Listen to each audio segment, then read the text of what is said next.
और मंदिर जो बना है वो भारतीय जनता पार्टी ने नहीं बनवाया, अपना संघ ने बनवाया, मोदी जी ने बनवाया। तो श्रेय वहां जाना चाहिए।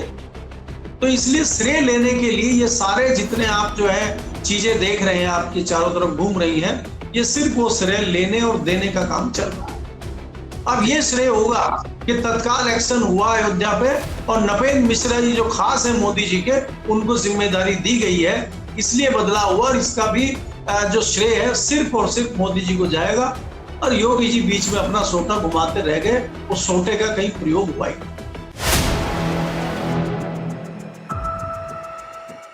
नमस्कार दोस्तों, कैसे हैं आप लोग? उम्मीद है आप सभी अच्छे होंगे। अयोध्या से लेकर मध्य प्रदेश तक हंगामा मचा हुआ है और अखबार, जी हाँ, जिन्हें गोदी अखबार कहा जाता है, जो सत्ता की चरण वंदना में पिछले 1 दशक से लगे हुए हैं, वो खुलासे कर रहे हैं। तो क्या ये खुलासे यूं ही हो रहे हैं क्योंकि जिस तरह की खबरें आ रही हैं वो मध्य प्रदेश से आ रही हो या फिर अयोध्या से आ रही हो, वो कुछ और इशारा कर रही हैं। और जिस तरह से मंत्रियों पर तलवार लटक गई है, कौन कौन मंत्री हैं जो हटाए जा सकते हैं, इसको लेकर भी चर्चा हो रही है। इस पर भी बात करेंगे। केपी मलिक जी वरिष्ठ पत्रकार हमारे साथ जुड़े हैं। सर, बहुत बहुत स्वागत है आपका।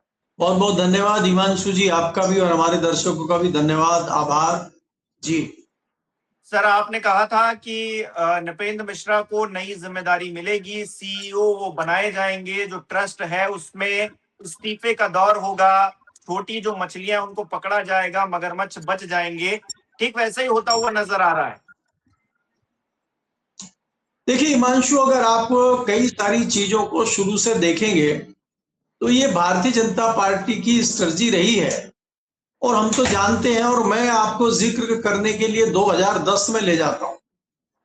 जिस प्रकार से 2010, 2011 और 12 में रणनीति बनी और दिल्ली में रामलीला मैदान का आंदोलन चला, आंदोलन अन्ना हजारे और बाद में केजरीवाल से होते हुए जो अन्ना हजारे का आंदोलन था उसको पीछे से बैकफुट से आरएसएस और भारतीय जनता पार्टी सपोर्ट कर रही थी।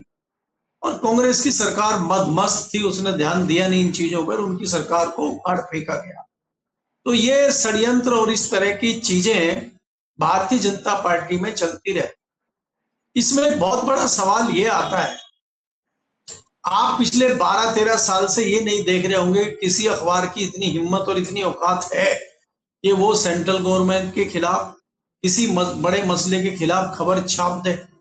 और खासकर वो अखबार जो राग दरबारी कर रहे हैं पिछले इतने सालों से, सरकार के मुखपत्र कहे जा रहे हैं, उनको मोटा विज्ञापन आता है।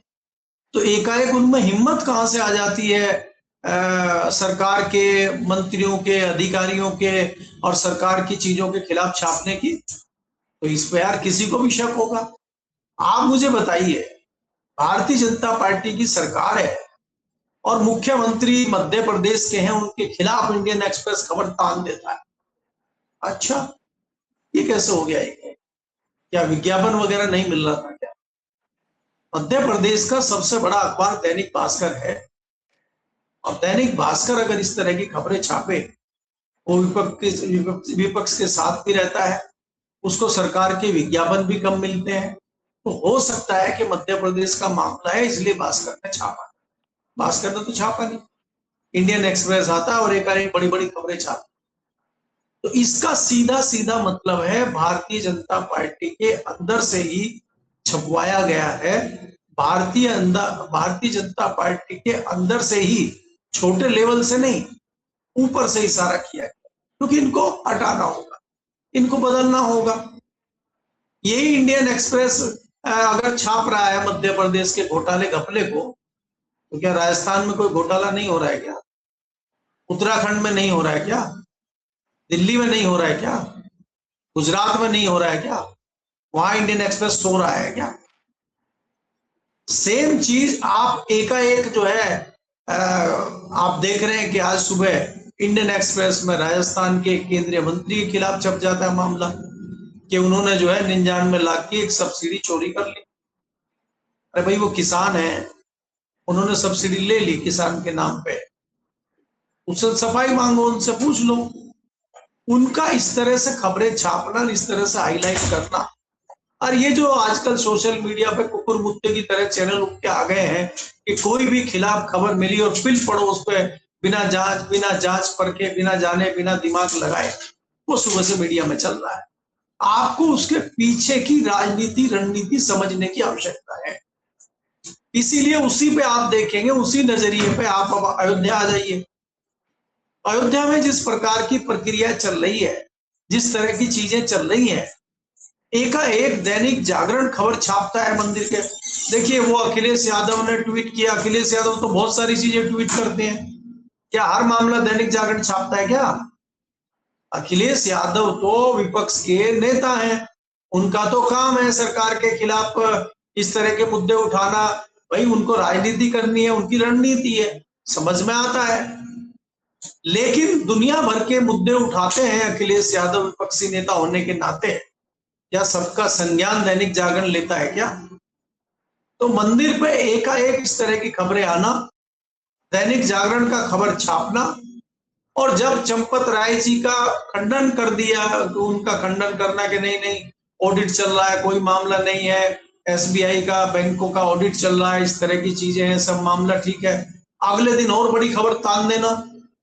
तो इसका मतलब है कि आशीर्वाद कहीं ऊपर से मिल रहा है दैनिक जागरण को, और फिर दैनिक जागरण लगातार उसको खबरें छाप रहा है, बैकअप में डेली उसकी खबरें आ रही। तो ये एकाएक क्यों हो रहा है? ये एकाएक इसलिए हो रहा है कि हमें बदलाव का बहाना चाहिए, हमें कई सारी चीजों को बदलना है। अब मैं आपकी उसी बात पे आता हूं कि जैसे मैंने पहले भी कहा था कि अयोध्या में राम मंदिर ट्रस्ट में लोगों को बदलाव इसलिए करना है क्योंकि जो निर्माण समिति थी, राम मंदिर निर्माण समिति का काम खत्म हो गया है। और वो जो क्रांतिकारी हैं उनको नया प्रोजेक्ट चाहिए, वो तो खाली बैठ नहीं सकते। तो उनको नया प्रोजेक्ट देने के लिए ये भूमिका बनाई गई है, और अब वो नई भूमिका में आ जाएंगे। तो आपने क्या किया? सब कुछ आपका है और आपने खाली जो है आदमी को बदल दिया, इसको हटा के उसको बदल दिया, और अंदर जो चीजें चल रही थी, जो सारा मामला था, वो हमने पटाफिक्स कर दिया। देखिए उस एक तीर से 10 निशाने हो गए। चंपत राय जी भी निपट गए, नीचे के लोग भी निपट गए, बाहर मैसेज भी चला गया कि देखिए हमारे यहाँ कुछ भी होता है तो हम तत्काल हटा देते हैं, संज्ञान लेते हैं, एसआईटी बना देते हैं, एफआईआर करा, और अच्छे लोगों को ऊपर बिठा देते हैं। और फिर भक्त जो है बोलना शुरू कर देंगे। आप कुछ भी सवाल पूछेंगे तो भक्त सीधा आपको बोल, देखा नहीं था एसआईटी बन गई, देखा नहीं था एफआईआर हो गई, देखा नहीं वो टिन्नू जेल में चला गया, देखा नहीं है चंपत राय जी को भी हटा दिया, इतने महत्वपूर्ण व्यक्ति को। सवाल के उत्तर भी हो। तो इस रणनीति पर भारतीय जनता पार्टी चलती है, और जो विपक्ष है वो इस पैंतरे में फंस जाता है और वो उसका मुकाबला नहीं कर पाता है। अब आप देख रहे हैं कि केंद्र में मंत्रिमंडल विस्तार होना है, उत्तर प्रदेश में इलेक्शन है, पंजाब में इलेक्शन है, उत्तराखंड में इलेक्शन है। कुछ नए लोगों को उत्तर प्रदेश जैसे बड़े राज्य से सम्मानित भी करना है। उत्तर प्रदेश के एक जो केंद्रीय मंत्री थे वो प्रदेश के अध्यक्ष बन गए हैं, तो उनका जो है मंत्रालय खाली होगा तो वहां किसी नए व्यक्ति को लाना है। एक व्यक्ति दिल्ली प्रदेश के अध्यक्ष बन गए हैं तो उनकी जगह पर नए मंत्री को लाना है। तो तमाम बदलाव भारतीय जनता पार्टी में करना है। अब क्योंकि उत्तर प्रदेश में इलेक्शन है, जाट भी एक वेस्टर्न यूपी में बड़ा चेहरा कोई जाट का नहीं है आज मंत्रालय में भारतीय जनता पार्टी का। भारतीय जनता पार्टी में जाटों के नाम पे जयंत चौधरी है, वो राष्ट्रीय लोकदल से है, वो सहयोगी दल के हैं। तो भारतीय जनता पार्टी में कोई जाट चेहरा आज केंद्र में मंत्री नहीं है, और वो राजस्थान के मुख्यमंत्री, राजस्थान के केंद्रीय मंत्री थे भगीरथ चौधरी, तो राजस्थान में भी कोई आवश्यकता नहीं है। तो इसलिए उनको हटा के उनकी जगह पे उत्तर प्रदेश के किसी जाट भाजपा के नेता को मंत्री बनाया जाए। ये प्रक्रिया हो सकती है भारतीय जनता पार्टी की, क्योंकि यहाँ चुनाव है। तो ये सोचते हुए उनको हटाना है। अब उनको एकाएक हटाएंगे तो शायद ठीक नहीं रहेगा, लेकिन उनके ऊपर एक लांछन लगा दो, एक आरोप लगा दो, तो शायद उनको हटाना आसान होगा। तो ये प्रक्रिया भी हो सकती है, और भारतीय जनता पार्टी तो इस मामले में निपुण है। तो ये सारी चीजें जनता को दिखाने के लिए, भ्रमित करने के लिए चलती हैं, जो कि हमारे मीडिया के साथी इस चीज को नहीं समझ पाते हैं। और इंडियन एक्सप्रेस ने छाप दिया है, इंडियन एक्सप्रेस ने मोहर मार दी है, उसने जो है बता दिया है। इस क्या इंडियन एक्सप्रेस में सारी चीजें छप गई तो वो सच होती है क्या? इंडियन एक्सप्रेस कोई ब्रह्मांड से आया हुआ हॉलमार्क देने वाली कंपनी है क्या? इंडियन एक्सप्रेस गलत नहीं छाप सकता था क्या? इंडियन एक्सप्रेस ने पिछले 10 सालों में कितने घोटाले घपले छापे, कितने स्टिंग ऑपरेशन किए, जानकारी दे इंडियन एक्सप्रेस। तो इसलिए क्या है कि पिछले 10 सालों से जिस प्रकार से हम देख रहे हैं तमाम बड़े मीडिया संस्थान राग दरबारी बने हुए हैं, तो हमें ये शंका है कि ये जो खबरें एकाएक इस तरह की छप रही है, इसमें कहीं ना कहीं सरकार की कोई बड़ी रणनीति है अपने संगठन को बदलने के लिए, विपक्ष को शांत करने के लिए। क्योंकि आप देखेंगे अभी मानसून सत्र आ रहा है, तो भारतीय जनता पार्टी के मंत्रियों के लिए जवाब देने के लिए इस तरह की चीजें रहे। और भारतीय जनता पार्टी के ऊपर जिस प्रकार से आरोप लगता है कि इस्तीफा नहीं लेते हैं, हटाते नहीं है, तो इस तरह के लोगों को हटा के ये कह सकेंगे कि देखिए हमारे मंत्री के ऊपर खाली 99 लाख का इस तरह का आरोप लगा था और प्रधानमंत्री जी ने तत्काल उनको हटा दिया, और तो उस पर मेज थपथपाने लगेंगे लोग, तालियों की गड़गड़ाहट हो जाएगी और विपक्ष की आवाज दब जाएगी, और जो असली खेला दाएं बाएं चल रहा हो चलता रहेगा। तो इस चीज को मीडिया नहीं समझ पा रहा है, मुझे ऐसा जी। अच्छा सर, कहा यह जा रहा है कि जो बड़े बड़े नेता हैं, मान लीजिए वित्त मंत्री हैं या फिर शिक्षा मंत्री हैं, इन सबको हटाया भी जा सकता है। ये सुगबुगाहट क्यों हो रही है? हालांकि शिक्षा मंत्री को लेकर तो तथ्य है कि जिस तरह से पेपर लीक हो रहा है, महाराष्ट्र में एक और पेपर लीक टीईटी का हो गया, तो उनको हटाने की मांग हो रही है। इकोनॉमी की स्थिति अच्छी नहीं है, वित्त मंत्री भी जो है उन पर तलवार लटकी हुई है। तो तमाम ऐसे मंत्री हैं, तमाम ऐसे लोग हैं जिन पर सोटा चल सकता है, ये कहा जा रहा है। लेकिन क्या चलेगा? क्योंकि इस सरकार में मतलब इस्तीफे तो होते नहीं है, हटाया तो जाता नहीं है, फिर हटाएंगे तो बेइज्जती नहीं हो जाएगी मोदी जी की?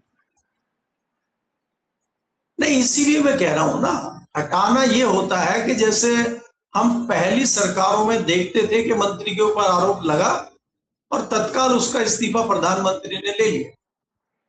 मनमोहन सरकार में चाहे आप गृह मंत्री शिवराज पाटिल का इस्तीफा देखें, चाहे रेल मंत्री पवन बंसल का इस्तीफा देखें, और चाहे कानून मंत्री अश्विनी कुमार का इस्तीफा देखें, या मुख्यमंत्री महाराष्ट्र का इस्तीफा चौहान का देखें, तो ये सारी चीजें हैं कि तत्काल एक्शन हुआ और उनको हटाया गया।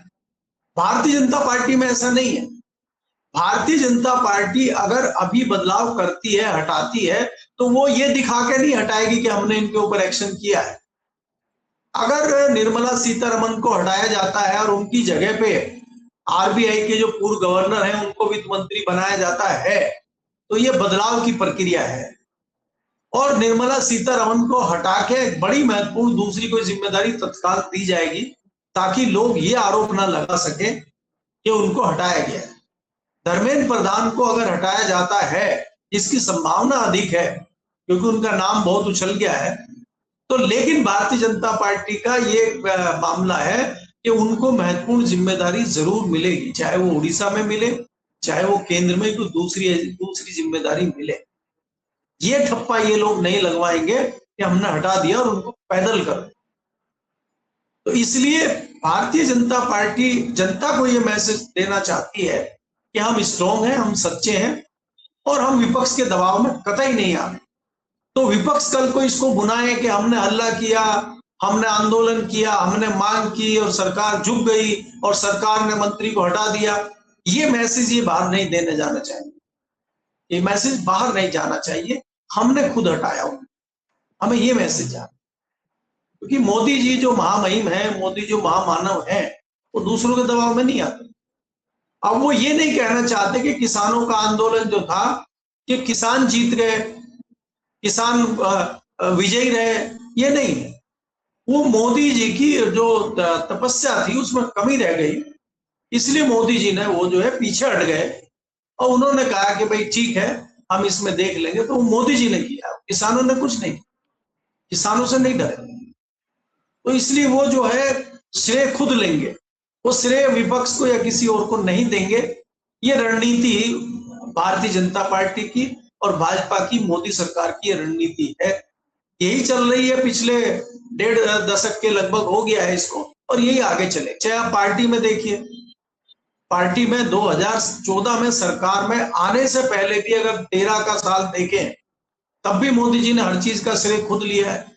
फिर सरकार बनने के बाद श्रेय लिया, मां गंगा ने इनको वहां बुलाया था बनारस में, मां गंगा ने बुलाया था और इन्हीं को बुलाया था, किसी और को नहीं बुलाया था। राजनाथ को या भारतीय जनता पार्टी को या संघ के मोहन भागवत को या भारतीय जनता पार्टी को या आरएसएस को नहीं बुलाया, मोदी जी को बुलाया। और मंदिर जो बना है वो भारतीय जनता पार्टी ने नहीं बनवाया, न संघ ने बनवाया, मोदी जी ने बनवाया। तो श्रेय वहां जाना चाहिए। तो इसलिए श्रेय लेने के लिए ये सारे जितने आप जो है चीजें देख रहे हैं, आपकी चारों तरफ घूम रही हैं, ये सिर्फ वो श्रेय लेने और देने का काम चल रहा है।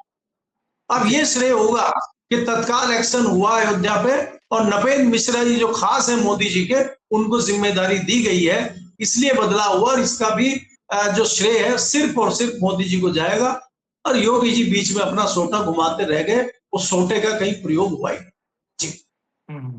अच्छा, एक और बात बड़ी उछल रही है सर कि ऑपरेशन सिंदूर में हमारे जो सैनिक थे, राजनाथ सिंह जी ने तो संसद में खड़े होकर कहा कि कोई शहीद नहीं हुआ है।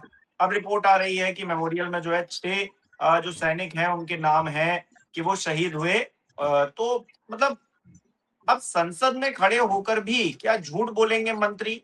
ये बात बड़ी चर्चा की मतलब उठ रही है, क्योंकि कहा जाता है कि संसद में जो भी बोला जाता है वो बड़ा ऑथेंटिक होता है, लेकिन संसद में भी अगर हवा हवाई बातें होंगी तो फिर क्रेडिबिलिटी क्या रह जाएगी सरकार की या फिर इनके मंत्रियों की?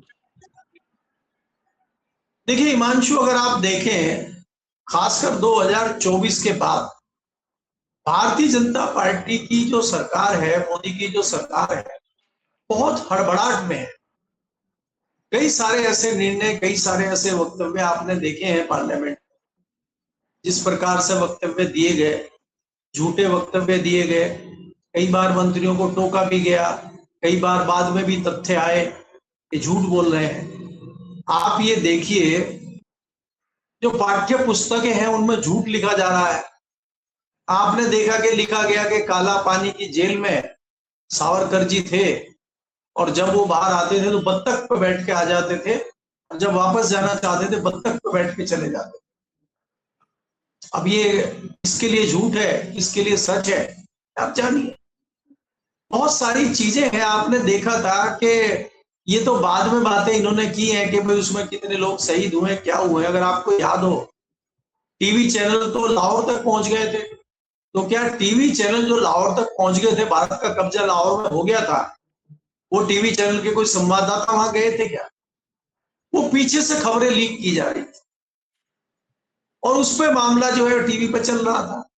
तो ये अपने हिसाब से चीजों को बदल लेते हैं, जब चाहे बदल लेते हैं। पीछे किसी ने क्या कहा था उसको छोड़ देते हैं, ये नया मुद्दा लाते हैं, नया सिस्टम लाते हैं, और उसको पटापेश करने के लिए फिर पार्लियामेंट में, आपको पता ही है कि पार्लियामेंट एडजर्न हो जाती है, पार्लियामेंट में माइक बंद हो जाता है।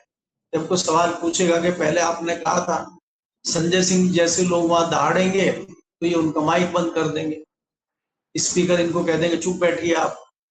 तो ये तो भारतीय जनता पार्टी के टाइम पे चीजें चल रही हैं। ये मुझे लगता है कि इन लोगों के हिसाब से कोई बहुत बड़ा मुद्दा है नहीं, क्योंकि जनता जो है अभी उसकी आंखें पूरी तरह खुल नहीं रही।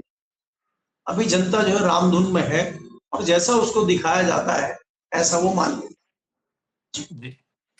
बहुत बहुत शुक्रिया सर हमारे साथ जुड़ने के लिए, तमाम बातचीत के लिए। हमारे दर्शक किस तरह से देख रहे हैं कमेंट करके जरूर बताएं। इस वीडियो को लाइक करना, शेयर करना मत भूलिएगा। हमारे चैनल को सब्सक्राइब नहीं किया तो वो भी जरूर कीजिएगा। आप हमें सहयोग भी कर सकते हैं ज्वाइन बटन पर क्लिक करके। बहुत बहुत धन्यवाद।